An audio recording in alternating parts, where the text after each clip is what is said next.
In a political earthquake that rocked the South African Parliament and sent shockwaves throughout the nation, Democratic Alliance Federal Chairperson Helen Zille abruptly walked out of a high-level joint committee meeting, branding the ANC's proposed land seizure reforms as a direct assault on the Constitution and the soul of the nation.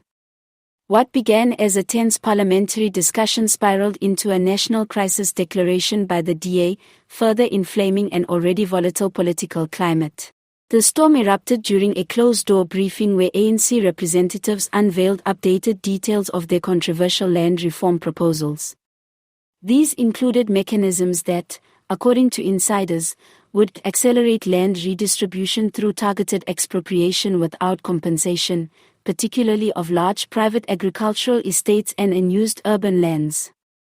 The ANC defended the measures as a necessary step toward redressing historical injustices, but the DA saw red.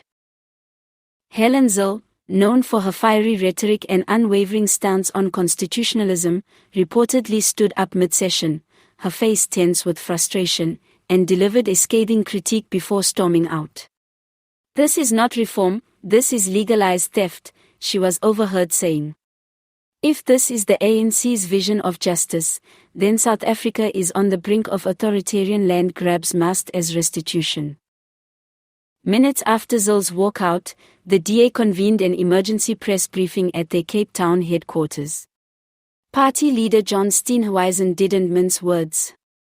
"We are facing a constitutional crisis," he declared. "The ANC has crossed a red line. What they propose will undermine property rights, deter investment, destroy food security, and plunge South Africa into economic chaos." The party's federal executive passed a unanimous resolution labeling the situation a national emergency. Legal teams have already been activated, preparing to challenge the ANC's land plans in the Constitutional Court. Steenhuisen confirmed the DA is consulting with business leaders, civil society groups, and international partners to rally opposition against the move. While the ANC insists that land expropriation without compensation is both constitutional and moral, critics argue that the plan is being rushed through without proper consultation. "It's populism disguised as justice," said DA MP Enlilo Triet. "They're targeting landowners to gain political mileage before the next elections." Observers have also warned that the rhetoric surrounding land seizures is increasingly racialized, reigniting deep-seated historical resentments. The EFF, which has long championed radical land redistribution, praised the ANC's proposals, urging them to go even further. "White monopoly capital must fall. Land must return to the people," declared Julius Malema in response to the DA's crisis announcement. Meanwhile, social media exploded with polarized reactions. Hashtags like #ZilleWalkout, #LandCrisis, and #HandsOffOurLand began trending within hours, reflecting a nation sharply divided. While Zille's walkout was hailed by some as an act of moral courage, others within political circles questioned whether it was strategically wise. "Walking out of negotiations is not leadership," said one political analyst. "It's emotional brinkmanship, and it may further alienate moderate voters."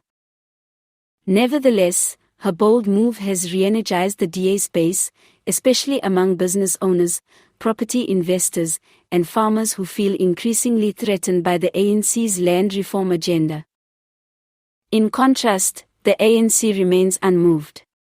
Minister of Land Affairs, Thoko Didiza, dismissed the DA statements as fearmongering and outdated colonial sentiment. She reiterated that the goal is to restore dignity and ownership to the dispossessed in a manner that strengthens, not weakens, our democracy.